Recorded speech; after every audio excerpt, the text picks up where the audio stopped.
All right. The most controversial topic on planet Earth. Can men and women be friends? Let's talk about it. What a platonic people at like the girls that ain't looking for a nigga.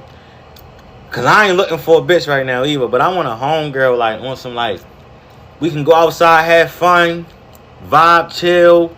You come over, we can be in private too and not do nothing like I want some platonic shit. Like nothing ain't gotta be all that fucking and flirting and doing this, doing that on the side. Like, nah, I don't know, like on some real cool friendship vibes. Like, anybody looking for a best friend? For real.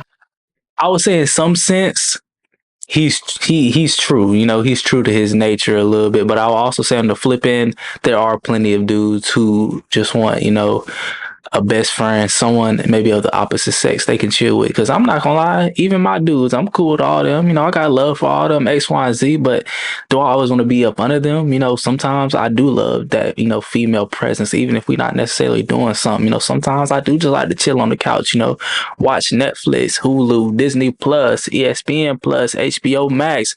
Paramount, you name it. You know, we could watch a little Love Island. You know, we could watch a little bit of this, watch a little bit of that. You know, I'm also into anime a little bit. You know, if you in the anime, comment your favorite anime. But I definitely think the presence of the opposite sex sometimes could just keep your, I would say, natural human nature going sometimes, and even my female friends have taught me how to have more of those platonic relationships because I would say my first ever true platonic relationship with a female I was one of those dudes. I kind of seen it like, I don't know if I can necessarily be friends with a girl. Like I could be cool with them, we ain't have to do anything X, Y, and Z, but it was always that, okay, what if in the back of my mind subconsciously, I think, so I definitely feel as if he has a point where we can, as men or even as himself, chill with a woman, but bro, school though. Maybe this is an unwritten rule in relationships, but y'all tell me. When you're in a relationship, ain't no new opposite sex friends. Now, what you bring with you, that's cool. For example, I have a best friend. She's a girl. We've been kicking it now for over a decade. We're locked, right? It's stuck. Her kids are my god kids. Like it's legit. See what I'm saying? Her and my old lady hang out without me there. It's real. When it's real, that's how it should be. You feel me? Like they're friends.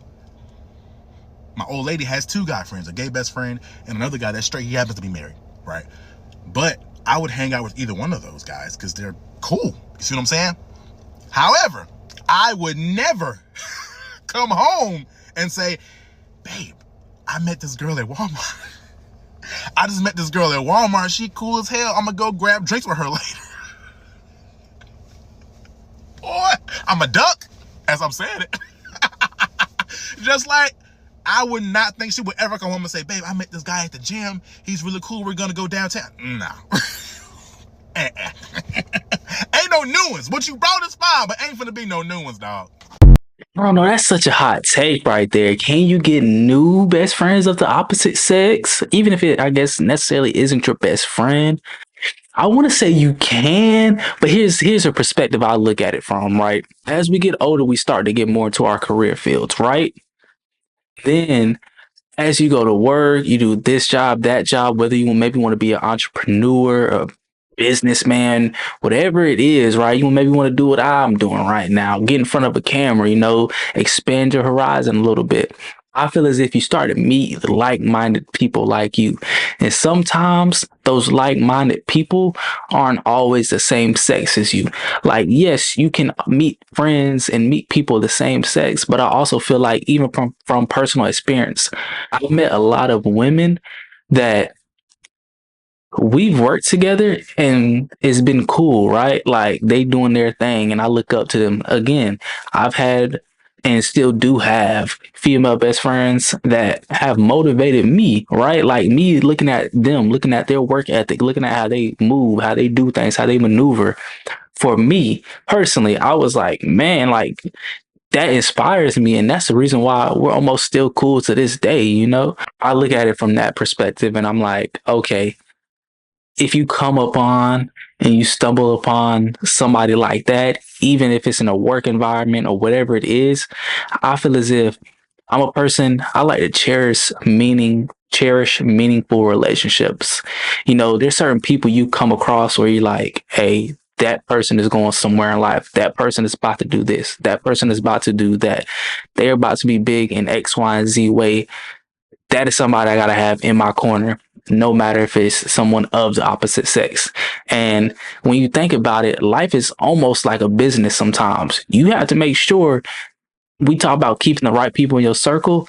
Sometimes that means, hey, I have to go outside of my sex, right? You know, I have to go outside of my, comfort zone sometimes, my personality, whatever that is.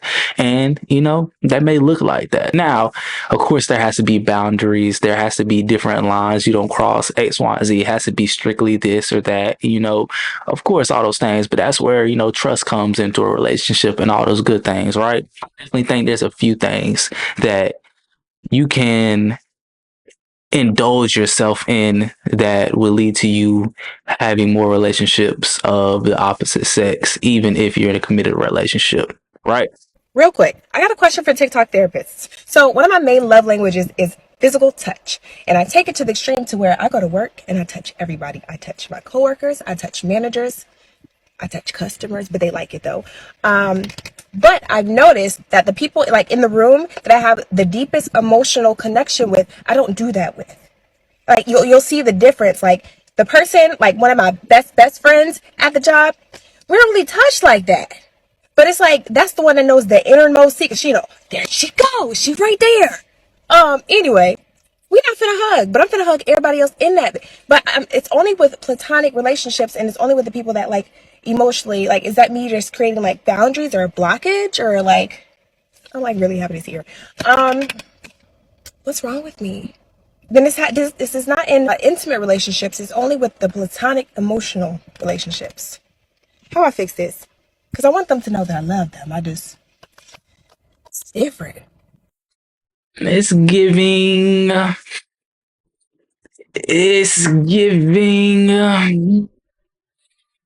No, on a serious note, though, I would say her using her love language as physical touch is I wouldn't say a red flag. That's more so a yellow flag because what do you mean by that? No. If your love language is physical touch and there's people that you touch and that equates to love for you, then that means obviously you see those people in an intimate light.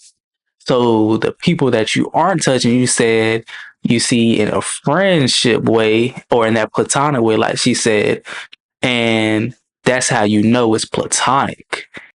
I mean, I think it's kind of straightforward, don't you think? You know what I'm saying? But the reason why I also say it's a little bit of a yellow flag is because I don't necessarily think her love language had anything or should really have anything to do with how she personally perceives her platonic relationships. I feel as if for me, platonic relationships are, okay, this is my intention with you, right? For me, if I went in the intention to talk to a woman, like, okay, I want to talk to her in a certain way, meaning not in a friendship way, but I want to talk to her as far as, okay, let me get to know her. Maybe we go out. Maybe we do this. Maybe we do that. Maybe we have a little fun together, whatever it is, right? When you go in with the intention that, how can I be like, okay, now you're just a friend? Because then that also creates the opportunity of, okay, later on, if you ever give me the opportunity, then will I take it? Because obviously I'm attracted to you. Obviously I have seen you in that light, but one of us just wasn't rocking with it, But now if it comes about, okay, we are rocking with it. And then I get into a relationship and it's looking like, okay, that's your friend, but your friend presented the opportunity. Did you take it? I feel as if those are the things, those kind of questions we got to ask, especially with the nature of some relationships out here, because there's a lot of relationships out here where they be like, okay, I'm just your friend, or that's just my friend, X, Y, Z. And then as soon as something goes wrong in their other relationship, that you and them and that person break up, X, Y, Z, look who's talking. Oh, that just happens to be your safety net every time something with us goes wrong. That just so happens to be the person that cater to, you know, that just so happens to be the person that, you know what I'm saying? So I don't know, kind of things you got to look out for, but let's go and get back into it. Platonic relationships are relationships that do not include physical intimacy. Platonic relationships are like truly your besties, your homies. It's not romantic relationships. It's not familial relationships. It's like your homies, your friends. And I think as a society, we place a ton of focus on romantic relationships, right? Like the structure of value and the structure of jobs and monetization and commodification is all around romantic relationships. It's the marriage counselor, it's the sex counselor, it's the get the partner and get the house and get the job, it's the couples retreat, it's the relationship books. It's everything. And I think there's just not a lot of resources and information around platonic friendships, how to be a good friend, how to set boundaries in friendships, how to make friends as an adult, how to ask for what you need in friendships, how to find friends that ebb and flow and change with who you are in your life. There's a huge conversation to be had here. Okay, I would say she definitely touched on a lot of good points, you know, as far as what are platonic relationships, how to be a friend, you know, X, Y, and Z. However, we'll definitely say a lot of the points that she mentioned, again, are subjective, you know, because, again, what does it mean to be a friend? I feel like that's different from friendship to friendship. What does it mean to be platonic? You know, that again, I think varies friendship to friendship, but to an extent, right? Because all friendships aren't the same as far as, okay, needs and wants and values, right? There's some friends, there's people you don't have to talk to for who knows how long, and y'all pick up like y'all never left. Then there's some friends where it's like, okay, we feel like we have to talk every day, you know. Then there's some friends where it's like, man, as long as we are in the group chats together, we're in this, like, I don't have to talk to you every day, but it's more than, you know, once or twice, maybe a week, you know, maybe 3 or 4 times, you know, because we're interacting. I'm sending you videos. I'm doing this. I'm doing that. X, Y, Z, you know. And then when it's time to see you at a social event, I see you at that social event, right? I also feel as if some platonic relationships, I think, in a way, can, if you're in a relationship, be a little unhealthy. Hear me out from this standpoint. I seen this one platonic relationship where they were very touchy feely. And I mean, okay, you're not kissing, you know, maybe they're not grabbing the more what we consider intimate areas and things like that, right? But that friend is hugging you from the back, right? That's more of, I would say, a relationship intimate position, right? You know, that's how a lot of partners feel comfort, safe, especially from a woman's perspective, right? When their man comes and hugs them from the back, holds them, X, Y, and Z, right? That's a catering position, I would say. Then you have friends where it's like, okay, they can jump and you pick them up, especially from a male's perspective.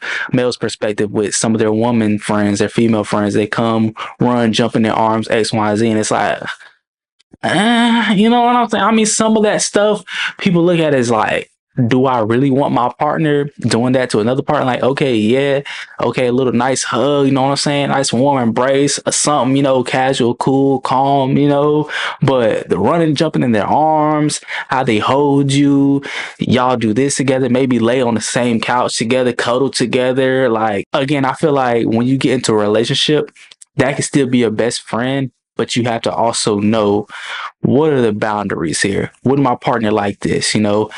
And everyone says, oh, I don't want to be able to change for my partner. They should be able to accept me for me. But also at the same time, you can also grow for the better. In any relationship, you have to compromise. There's not one perfect relationship out here where neither partner is compromising on anything, right? I feel like you have to see a middle ground to see it from their perspective, you know? Speaking from that perspective, I would definitely say platonic can be a little toxic depending on how you consider your platonic relationship. And even if you're like, okay, I just see this as a friend, right? I just see this as that. But I would say the in-depth feeling that you feel, especially when you get to that point with somebody where you can be that intimate with them as far as, okay, the way y'all maybe touch each other, X, Y, Z. Who's to say if, okay, we get down far enough in life and, okay, I'm single, you're single, And it's like, I know the ins and outs of this person. I feel like they know the ins and outs of me. At that point, again, we talked about a safety net earlier.